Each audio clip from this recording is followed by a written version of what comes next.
भगवान के नेत्र घूमते हैं, मन एक सुंदर से प्रकाश विकीर्ण हो रहा है और लगता है कि किसी को नजर न लग जाए। ऐसे भगवान के नेत्रों से प्रकाश विकीर्ण हो रहा है, ऐसे उनके सुंदर स्वरूप से आभा निकल रही है। कितने सुंदर है, कितने श्यामले सलोने हैं, धन्य है भगवान। धर्मशास्त्रों में इतना बढ़िया वर्णन किया गया है और कहीं भगवान भोलेनाथ तो कहते हैं ये श्यामली सुरती, ये चमक यदि किसी तरह से स्वप्न में भी मिल जाए तो जीव का कल्याण हो जाए।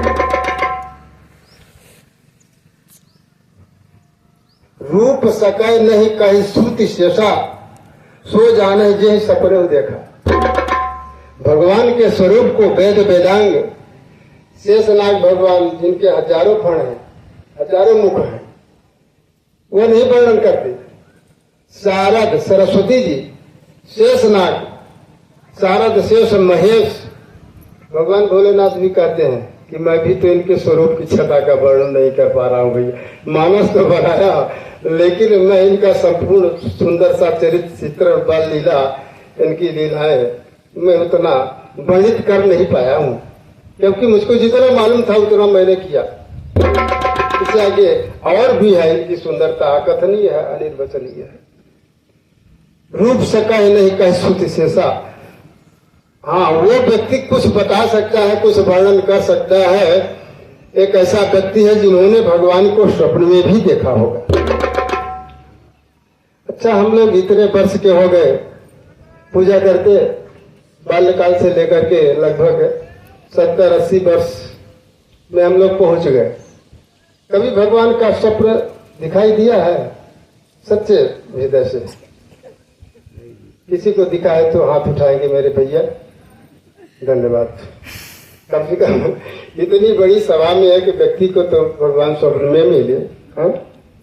ऐसे व्यक्तियों को भगवान भोलेनाथ कहते हैं कि मेरे राघवेंद्र सरकार, मेरे इष्ट, मेरे श्यामला सलोना, इस बाल लीला करते हुए मेरे राजहंस से जोड़ों को, इनका वर्णन सिर्फ वो कर सकता है जिन्होंने स्वप्न में देखा हो, बाकी और कोई क्या करेगा। कुछ लोग कहते हैं कि राघवेंद्र सरकार के स्वरूप का वर्णन कैसे किया जाए, वो तो अकथनीय अनिर्वचनीय है। नेत्र तो देखता है पर नेत्र बोल नहीं सकता। सबसे बात तो यही है, देखा तो नेत्र, मुंह तो देखा नहीं है। ऐसे बनाना लेकिन मुंह बोलता है, तो मुंह देखा नहीं है। दीदी बुला रही है, तो कौन वर्णन करे भैया उसका? दीदी बुला रही है। लेकिन भोलेनाथ कहते हैं रूप सकै नहीं कह श्रुति शेषा, शारद शेष महेश विधि आगम निगम पुराण, नेति नेति कही जास गुण करह निरंतर गान। तो सखिया सहेलियां माता सीता जी के पास थी, तो कहीं से इधर उधर पुष्प लेते हुए ये राजकुमार दिखाई देती है। जब दिखाई दे देते हैं तो वो सखी तो बार बार उन्हीं को देखती है, किधर जा रहे हैं, कौन सा फूल ले रहे हैं। कभी तो गुलाब का फूल, तो कभी गेंदा का फूल, कभी चमेली का फूल, कभी बेला का, कभी तुलसी दल। लेकिन पसीने बूंदे दिख रही है, पसीने भी कितनी चमकीली, कितनी सुंदर। अब ये जिधर जाते हैं शीतल मंद सुगंध बा इतना बढ़िया चलने लगती है। वो सखी निरंतर भगवान का दर्शन कर रही है, धन्य। और सखियां थी, कहती क्यों भाई तुम क्या देख रही हो? है? ऐसा लग रहा है कोई खजाना तुमको मिल गया है। बोलती हाँ, तुम भी देखो तो पता चले कौन है?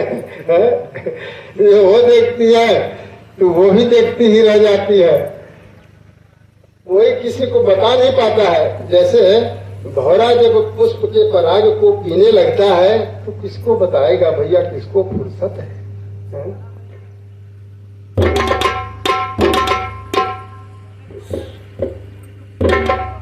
यहाँ तक कहा गया कि सोई जानहि